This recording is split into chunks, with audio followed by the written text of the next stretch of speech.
The revolution देशभक्त हिंदुस्तानी में आपका स्वागत है। मैं खड़ा हूं अभी कॉन्स्टिट्यूशन क्लब ऑफ इंडिया पे। यहां पर इंडियन नेशनल बार एसोसिएशन ने 73rd कॉन्स्टिट्यूशन डे के उपलक्ष्य में एक इंटरनेशनल कॉन्फ्रेंस ऑर्गेनाइज की है। इस कॉन्फ्रेंस में लीगल फ्रेटर्निटी के लोग आए हुए हैं, लॉ फर्म्स आई हुई हैं, स्टूडेंट्स आए हुए हैं, कॉलेज के प्रोफेसर्स आए हुए हैं। चलिए उन्हीं से बात करते हैं कि लीगल कम्युनिटी के बीच में आजकल किन विषयों पर चर्चा चल रही है।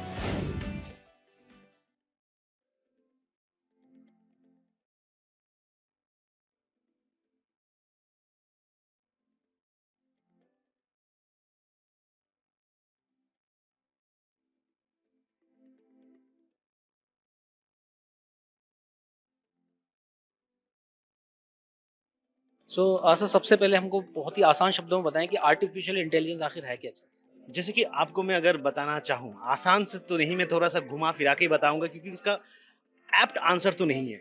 क्योंकि अगर मैं बोलूँ कि मीडिया कौन है, तो आप कहेंगे मीडिया मतलब है न्यूज़ चैनल, न्यूज़पेपर, लेकिन मैं तो ये कहूँगा कि मीडिया तो इंटरनेट भी है, मीडिया ये माइक्रोफ़ोन भी है, मीडिया एक पेन ड्राइव भी है।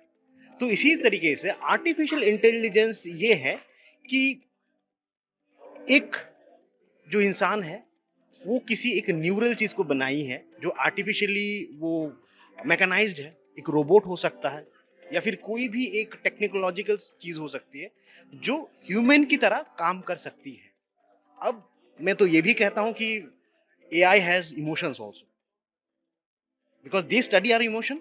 जैसे कि हम अगर घर पे रहते हैं तो पापा आज गुस्सा है कि नहीं, तो हम उनके इमोशन से पता करते हैं कि एक क्वेश्चन पूछ के कि आप कैसे हो, तो अगर सच अच्छे से जवाब नहीं दिए तो हम सोचते कि नहीं अभी ये मैटर मुद्दा उठाना ही चाहिए। Same is Alexa, okay Google, ये सारी चीजें हमें फॉलो करते हैं कि हम क्या सर्च कर रहे हैं, कौन से गाना ढूंढ रहे हैं, और उससे वो हमारा मूड समझने की कोशिश करता है। सर लॉ फर्म्स को कैसे इम्पैक्ट करेगा एआई? देखिए, जहां तक जो क्वेश्चन है ये ज्यादातर नेगेटिवाइज्ड क्वेश्चन है कि ये इफेक्ट तो ज्यादा नहीं करेगा। ये कहीं से भी नेगेटिवली इफेक्ट नहीं करेगा, ये सिर्फ हेल्प करेगा काम को और आसान करने के लिए। जो एक्सेल ने किया है, जो वर्ड ने किया है, जो विंडोज ने किया है, और विंडोज के बाद मैकबुक ने किया है, तो इसी तरीके से इसको सिर्फ आसान कर देगा और ये अडॉप्ट करता रहेगा। दिस इज मशीन लर्निंग, वो सीखता जाएगा अपने आप से क्योंकि ह्यूमन इसको सिखाएंगे, वो ह्यूमन से सीखेगा और अडॉप्ट करेगा। Only it will be helper, nothing more than that. जैसे कि आप मान के चलो, जैसे कि रोबोट वैक्यूम क्लीनर होते हैं, पहले हम ऐसे नॉर्मली वैक्यूम क्लीन करते हैं, अब रोबोट क्या करता है, वो खुद से वो करता है क्योंकि हम ह्यूमन आई से शायद से ना देख पाए। यूवी रे क्या करता है, वो प्रॉपरली उसको साफ करता है, एक एक कोना साफ करता है। सो उसी तरीके से वो भी एआई बेस्ड है। जो रोबोट होता है वो देखता है वो गिरेगा कि नहीं, कितना कचरा है, वो वेटी कचरा है या फिर वो ड्राई है, वो सारा कुछ वो खुद से करता है। So it will only help in saving the time and to pace up with the development. हम एक डेवलपिंग नेशन है और हमें अगर डेवलप्ड होना है तो कहीं ना कहीं एआई का इस्तेमाल हमें जल्द से जल्द करना होगा। सर अभी किसी ने अंदर एक सवाल पूछा था, क्या आर्टिफिशियल इंटेलिजेंस लॉयर्स को रिप्लेस कर सकता है? और जिसका आंसर मैंने ही दिया था कि नहीं कर सकता है, ये कभी नहीं होगा। रिप्लेसमेंट नहीं होता है, गुरुओं का कभी रिप्लेसमेंट नहीं हो सकता है, मम्मी पापा का रिप्लेसमेंट नहीं हो सकता है, राइट? मेरे वाइफ का कोई और रिप्लेसमेंट नहीं हो सकता है, मेरे बच्चों का कोई रिप्लेसमेंट नहीं हो सकता है। वैसे लॉयर का भी रिप्लेसमेंट एआई नहीं होगा। It's an helping tool only, it will help, replacement तो नहीं होगा क्योंकि वो उसमें खराबी आएंगी, इंसान में चेंज आएंगे, सोसाइटी में चेंज आएगी, तो ऑटोमेटिकली हमें उसको डेवलप करना पड़ेगा सिर्फ स्ट्रीमलाइनिंग के लिए, काम को आसान करने के लिए, उससे ज्यादा तो नहीं। हाँ, आप अगर एग्जाम्पल आप लोगे तो जैसे एडास का ले लेते हो या गूगल मैप का ले लेते हो, बहुत सारे एक्सीडेंट्स हुए हैं फॉरेन में, इंडिया में भी हुए हैं, और एडास जैसे लोग चला रहे हैं, वीडियोस बना रहे हैं कि वो लोग पत्तियां खेल रहे हैं और गाड़ी चल रही है। तो ये सारी चीजों में लॉज आएंगे, मोटर व्हीकल एक्ट को चेंज करना पड़ेगा, गूगल मैप के जो टर्म्स एंड कंडीशन है उसको देखना पड़ेगा। तो सर लॉ फर्म्स रेडी हैं क्या एआई के साथ चलने के लिए?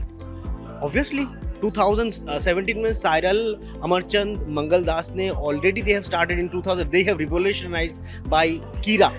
जो कीरा या कायरा जो है उसको उन्होंने पहली बार इंडिया में लॉन्च किया था for the legal field actually, और इसके बाद बहुत सारे ऐसे एआई टूल्स आते गए।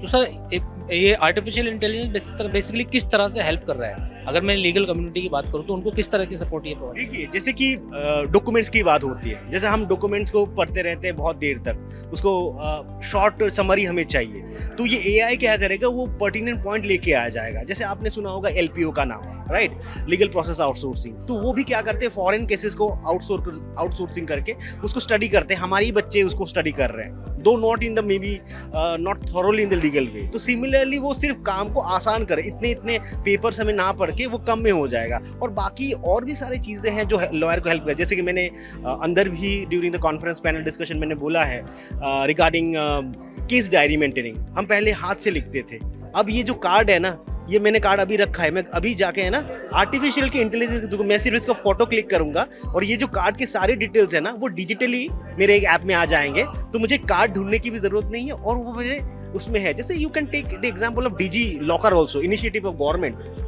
डिजी लॉकर में आप हर एक अपना सर्टिफिकेट, हर एक मतलब स्कूल के सर्टिफिकेट, आपका और भी जितने भी डॉक्यूमेंट्स है, आप सिर्फ अपना आईडी नंबर, रेफरेंस नंबर दो और it will get connected. It's making easy, right. आप पासपोर्ट के लिए जा रहे हो, आपको डॉक्यूमेंट अपलोड नहीं करना है, डिजी लॉकर के साथ कनेक्ट कर दीजिए, गवर्नमेंट को मिल जा रही है डॉक्यूमेंट।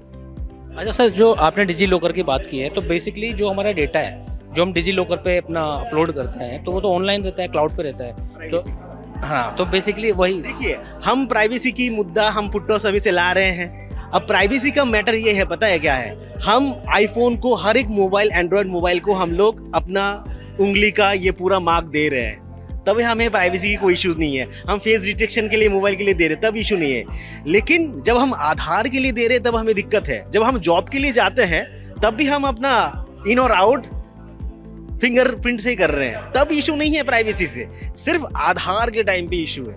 तो मुझे लगता है कि there is no issue with that, because when the government is actually, see issues आएंगे, लेकिन मुझे नहीं लगता है कि इतना भी इशू होना चाहिए if you are not into illegal acts.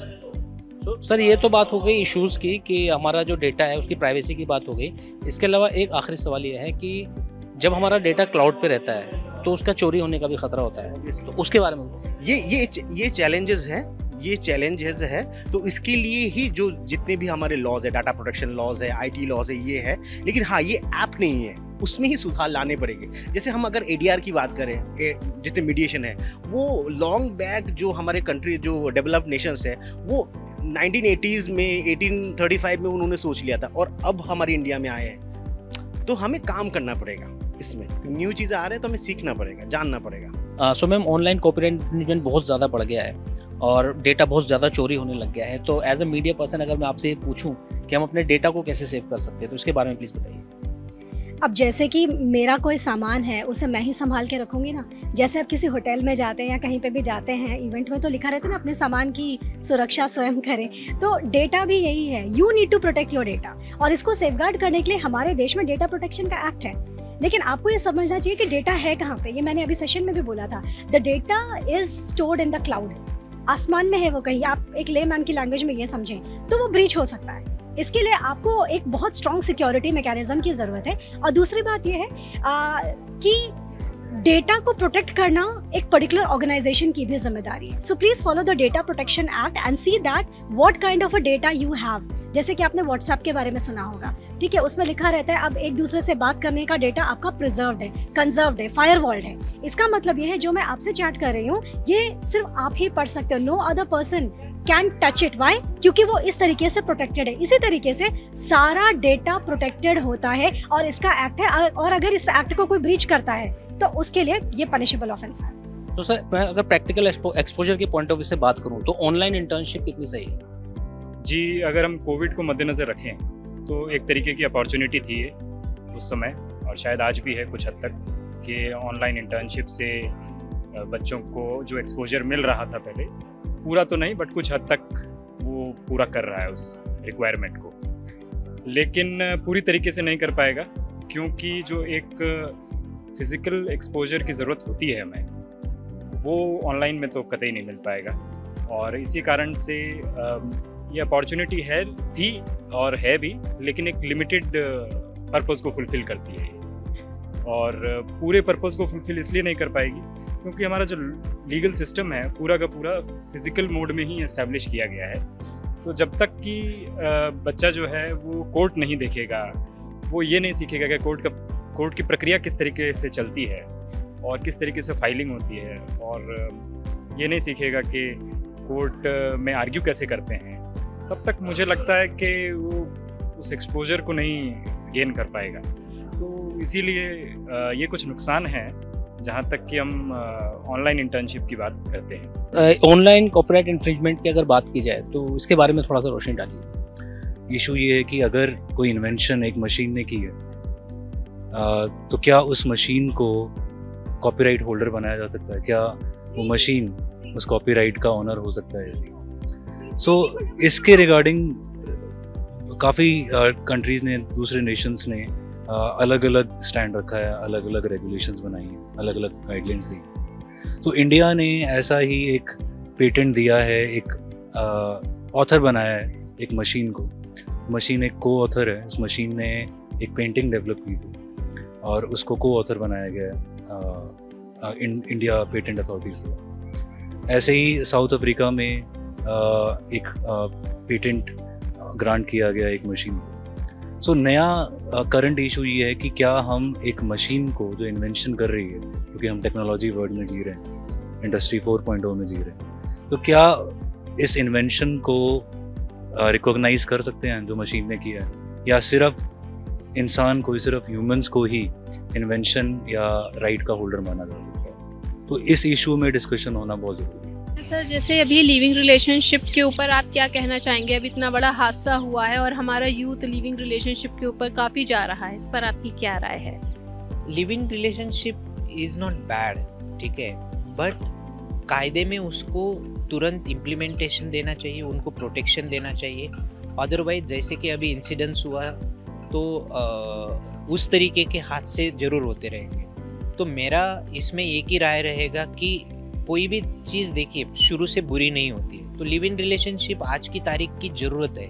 अगर दोनों भी वर्किंग है, दोनों रह रहे हैं, दोनों में संबंध है, दोनों ने मतलब विल के हिसाब से, अगर कानून में प्रावधान है कि हम 18 के ऊपर अगर हमारा सोच या फिर उसके ऊपर कोई बंधन नहीं रहेगा, we can live our life the way we want, तो उसी हिसाब से लिव इन रिलेशनशिप पे कोई बंधन तो होना ही नहीं चाहिए, बट उसको कायदे के दायरे में लाना बहुत ज़रूरी है। फिर कल को जैसे कि लिव इन रिलेशनशिप में ब्रेकअप हो गया, अगर मेंटेनेंस है, राइट, फिर उसके बाद में अगर उनसे अगर लिव इन रिलेशनशिप में बच्चा हुआ तो फिर उसका क्या है, फिर उस बच्चे का किसका नाम दे, फिर उस बच्चे का प्रॉपर्टी में अधिकार होगा या नहीं होगा, फिर उस लड़की को लीगली वाइफ माना जाएगा या नहीं माना जाएगा। ऐसे काफ़ी सारे सवाल है कि जिनको एड्रेस करना कानूनी बहुत ज़रूरी है और वो अभी टाइम आ गया है।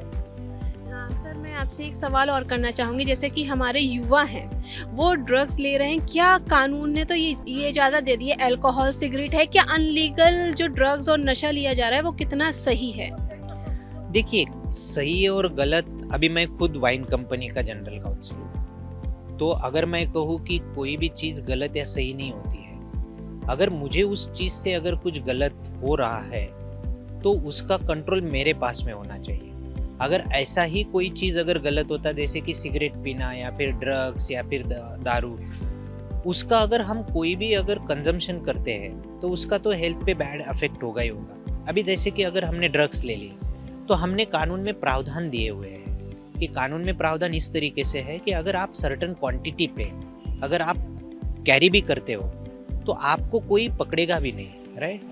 अभी सारे ड्रग्स नहीं बोल रहा हूँ मैं, कुछ ड्रग्स ऐसे हैं। अभी रिसेंटली FSSAI डिपार्टमेंट ने, food safety and standards department ने, जो भांग कहते हैं हम, राइट, तो भांग को उन्होंने लीगली कर दिया है ऑनलाइन, उसकी जो सीड्स है वो बेचने के लिए।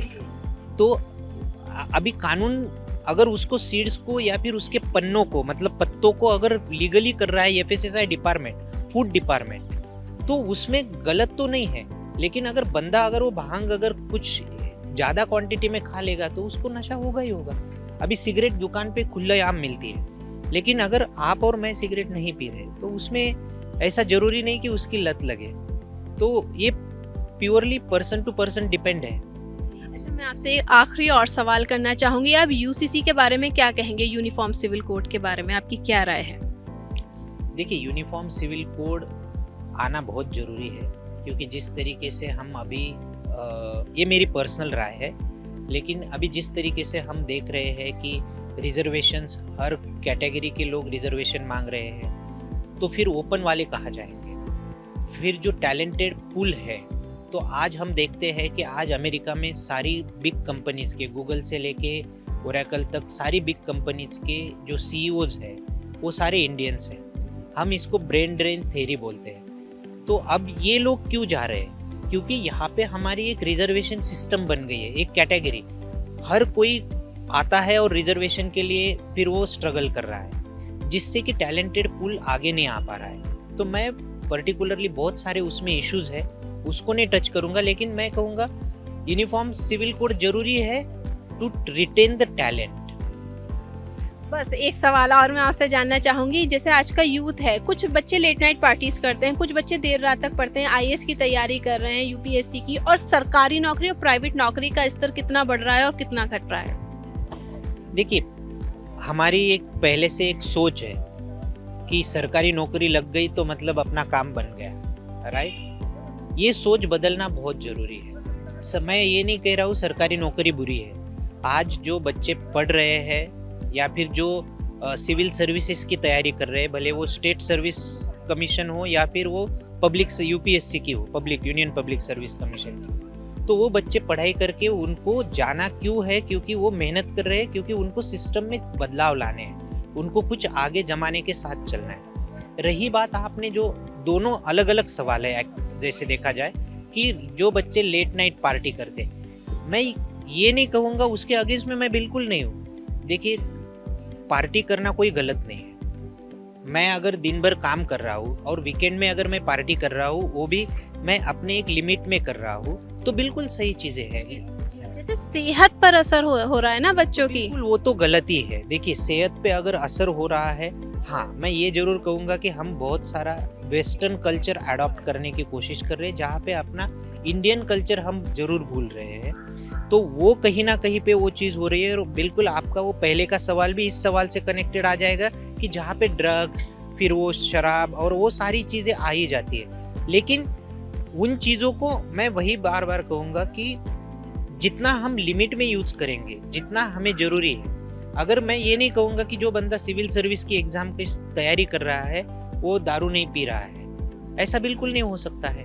वो पिएगा भी, लेकिन वो उसको पता है कि मेरा ध्येय क्या है। तो ये बच्चों को घर से भी संस्कार मिलने चाहिए, हमारा कल्चर भी डेवलप होना चाहिए, और उस तरीके से फिर वो बच्चे जरूर आगे बढ़ेंगे। और सरकारी नौकरी या फिर प्राइवेट नौकरी, वो तो फिर सब अच्छे ही है। सर, आप ये बताएं कि इनबा के पीछे की क्या आइडियोलॉजी है, इसको क्यों शुरू किया गया? Sir, first time I was appointed as a India chapter chair of a New York State Bar Association. I was the founder and I did see a difference in the हाँ, तो वहाँ सबसे बड़ी एक चीज़ देखी, जज वहाँ एक साथ बैठा है, स्टूडेंट है, बड़े से बड़ा सीनियर है, दे टॉक, एक दूसरे को मेंटर करते हैं, बात करते हैं। वहाँ कोई ऐसा कोई सुपीरियरिटी कॉम्प्लेक्स नहीं है। बच्चा किसके पास जाए अगर उसे किसी हेल्प की ज़रूरत हो, कुछ गाइडेंस? यहाँ कोई सिस्टम ही नहीं है। यहाँ जज दूर बैठेगा, बहुत जैसे मतलब just like a British period you जज justice. Justice means goes to the God. If you say indirectly, if you go by the Sanskrit and then, so here in this world, justice is delivered by the human being. It's not an act of God right now, but as a human being, I thought we don't have any organization, neither professor, those who are teaching a law, they are not made a member of a bar council. How can they create a lawyer? Number two, millions lawyers work with the Indian government and private sector. They are not part of a Bar Council of India. So what you are doing, and at least not you, me as well, we are encouraging illegal activities at INBA. We try to involve a student who can work, research, write, and find a foreign universities to scholarship, and whatever I can contribute, I do. ये 11th conference है, तो अभी तक हमने क्या achieve किया है इस कॉन्फ्रेंस से? सर अचीव तो मैं कह नहीं सकता मैंने क्या अचीव किया है, ये तो बहुत डिफिकल्ट क्वेश्चन हो जाता है, पर मैं इतना अचीव जरूर किया कि people trusted me, the people who matter. Doctor Subhash Kashyap ji हैं, आपके श्री राम जेठमलानी जी हैं, these people really respected me, really.